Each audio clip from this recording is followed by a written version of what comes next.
ગુજરાતના અંબાજીના પાડલિયા ગામમાં આપણે જોયું હતું કે જે રીતે પોલીસ કર્મીઓ અને આદિવાસીઓ વચ્ચે ઘર્ષણ થયું હતું એ જ મામલો ક્યાંક ને ક્યાંક ઘણી બધી વખત ચર્ચામાં આવ્યો, પરંતુ હવે અંતે મહેશ વસાવાએ સીધી જ રજૂઆત છે તે મુખ્યમંત્રી ભૂપેન્દ્ર પટેલને કરી છે અને ખાસ કરીને હવે જો એ રજૂઆત પૂરી કરવામાં ના આવી તો આગામી સમયમાં મોટું આંદોલન કરવામાં આવશે એવી પણ વાત કહેવામાં આવી છે। વિગતે ચર્ચા કરીએ સમગ્ર વિષયની। નમસ્કાર, હું હંસિની અને તમે જોઈ રહ્યા છો નિર્ભય ન્યૂઝ।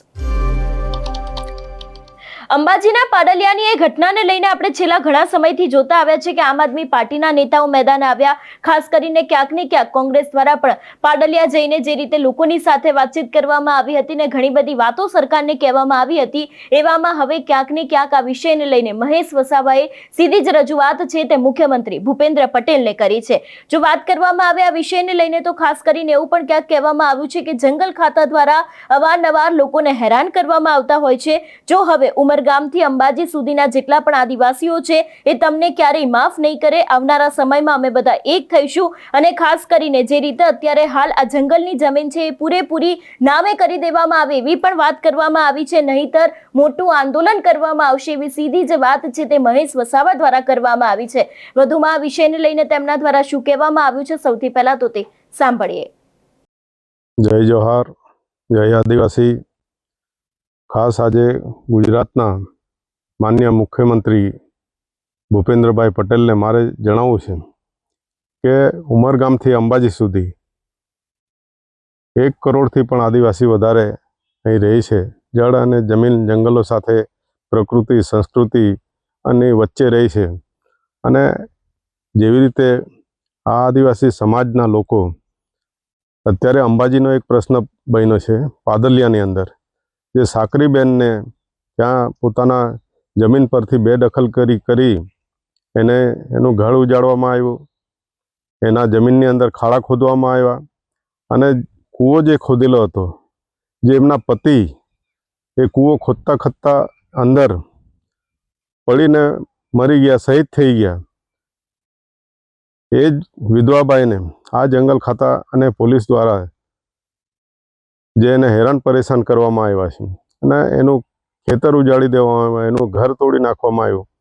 તો મારે આ સરકારને કહેવું છે કે તમે આદિવાસી અનાદિકાળથી અહીંનો મૂળ માલિક છે અને એને તમે જો આવી રીતે હટાવવામાં આવશે તો ઉમરગામથી અંબાજી સુધીના જે 1 કરોડ આદિવાસી 15% લોકો છે એ ક્યારે તમને માફ નહીં કરે અને આવનારા સમયની અંદર અમે આખા આદિવાસી એક થઈશું અને આખા વિસ્તારોની અંદર।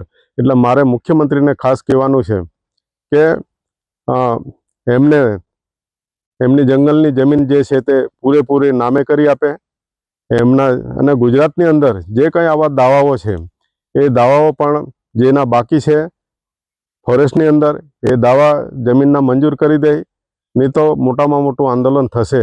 અને ખાસ કરીને આ સાકરીબેનને તમે જમીન નામે કરી દો અને એની ત્યાં એક આવાસ તમે મકાન બનાવી આપો, એને બોર કરી આપો, કૂવો બનાવી આપો, એવી મારે તમારી પાસે માંગણી છે।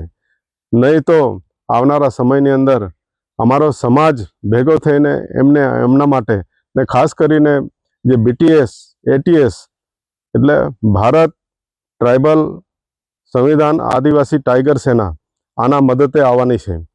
એટલા માટે કે અમારા જે સંગઠન છે આદિવાસી સમાજનું એક આ સંગઠન છે, એ સંગઠન મારફતે અમે બહેનને ઘર બનાવવા માટે પણ અમે સહાય કરીશું।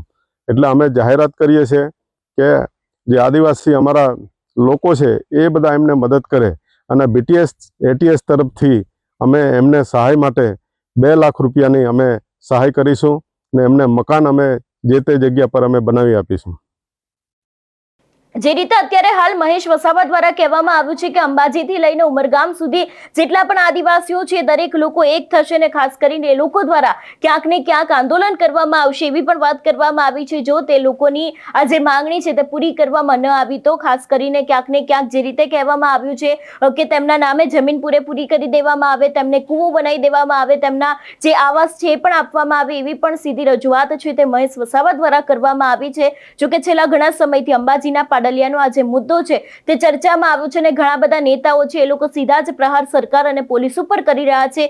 એવામાં હવે જ્યારે સીધી રજૂઆત મુખ્યમંત્રી ભૂપેન્દ્ર પટેલને કરવામાં આવી છે ત્યારે જોવાનું રહેશે કે આ ઘટનાની અંદર કયો વળાંક આવે છે. તમારું શું માનવું છે આ વિષયને લઈને અમને કમેન્ટ કરીને ચોક્કસથી જણાવજો. તેની સાથે અમારી ચેનલ નિર્ભય ન્યૂઝને લાઇક, શેર અને સબસ્ક્રાઇબ કરવાનું ભૂલશો નહીં. નમસ્કાર.